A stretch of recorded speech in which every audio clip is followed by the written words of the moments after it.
people die and a woman is fighting for her life. Fiji is a Pacific power player that is struggling with the addition It's going to be a nation of sons.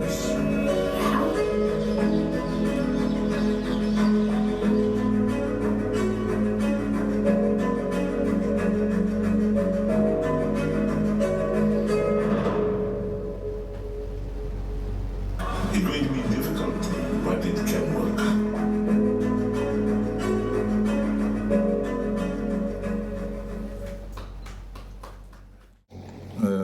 Senior officers of the civil service. We have the representatives of the police commissioner and also representatives of the Commissioner of Correction Services, Chairman of the Civil Service Day Organizing Committee, Deputy Secretary Samuel Amwade, distinguished guests, members of the media, ladies and gentlemen. Good afternoon, Bula Vinaka, Namaste. I acknowledge and pay my utmost respect to the traditional owners and custodians of the land on which we stand today. Kinandonumai, Wanaturang to Suva, I pay my respects to their chiefs, past and present, as well as to emerging leaders and members of the Vanua who may be present here this morning. I acknowledge their role in caring for the Vanua. May their strength and wisdom be with us today. It's a great honor to be here with you this afternoon, and I'm glad that you've come in large numbers. Thank you for coming. Today, as already alluded to, is the soft launch, and to reveal the theme of this year's Civil Service Day, which you've already known by now, inspire hope and resilience in combating drugs and violence against women in the civil service. I bring with me warm greetings and appreciation from the Public Service Commission. This year is the second year for having Civil Service Day celebrations, at least with the present government. It's a moment of celebration and reflection. As civil service and public service leaders, you all have an important role and responsibility in ensuring that the machinery of government, in terms of public services delivery, are running smoothly and effectively. Inspire hope and resilience in combating drugs and violence against women in the civil service, which is this year's theme, is not just a slogan. It is a call to action, a call for every civil servant, every agency, and every leader in our public sector to stand up for what is right, humane, and just. It reflects the pressing need for unity, courage, and compassion in addressing two of the most harmful challenges facing our society and workforce today: the scourge of drug abuse and the heartbreaking prevalence of violence against women. Two issues that hinders our people's potential and therefore limits our nation's ability to grow and develop at a steady pace. We lost a civil servant earlier this year, allegedly due to domestic violence. No one should ever have to endure such violence. Sainimere, Tuina Sakea's death is a stark reminder of the work that still needs to be done to ensure the safety and dignity of all women in Fiji.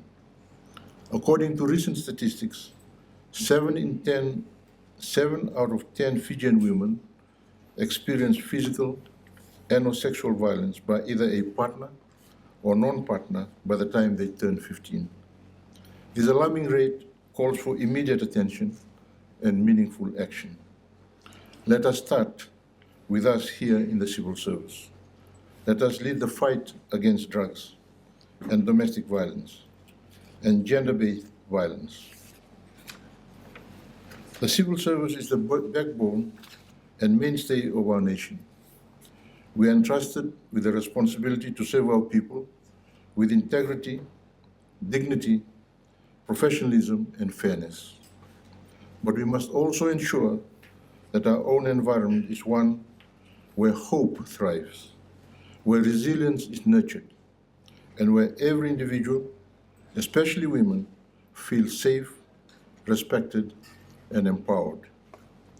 This is the understanding behind the zero tolerance for domestic gender-based violence policy in the civil service and the Fiji Civil Service harassment, discrimination, and anti-bullying policy. These policies aim to foster a secure and safe work environment by addressing critical issues of harassment, sexual harassment, discrimination, and workplace bullying. While we have these policies in place, there is still room for improvement. I strongly believe that addressing these issues can help build a more inclusive and safer workforce environment, and by ensuring that all civil servants are treated with respect, dignity, and fairness. We cannot talk about development or progress if our workplaces are plagued by silent suffering. We cannot lead by example if drug misuse and abuse continues to damage our potential and destroy lives behind closed doors. And we cannot be champions of fairness and equality if violence in any form is tolerated or ignored within our own institutions. This year's theme challenges us to do better and be better, not only through policies and frameworks, but through real human engagement. Let us begin by acknowledging the problem with honesty and empathy. Let us then work to build a civil service culture that stands up to abuse, supports those in need, and gives every employee, regardless of rank or gender, the opportunity to grow and become better employees and officers. Inspiring hope means creating an environment where every civil servant believes that things can change, that support is available, that they are not alone, and that justice will prevail. Building resilience means equipping ourselves and our colleagues with the knowledge, emotional strength, emotional intelligence, and tools needed to resist harmful influences and recover from trauma. As we look ahead to the Civil Service Day 2025 celebrations, on July 4th, I urge all ministries and departments to engage deeply with this theme.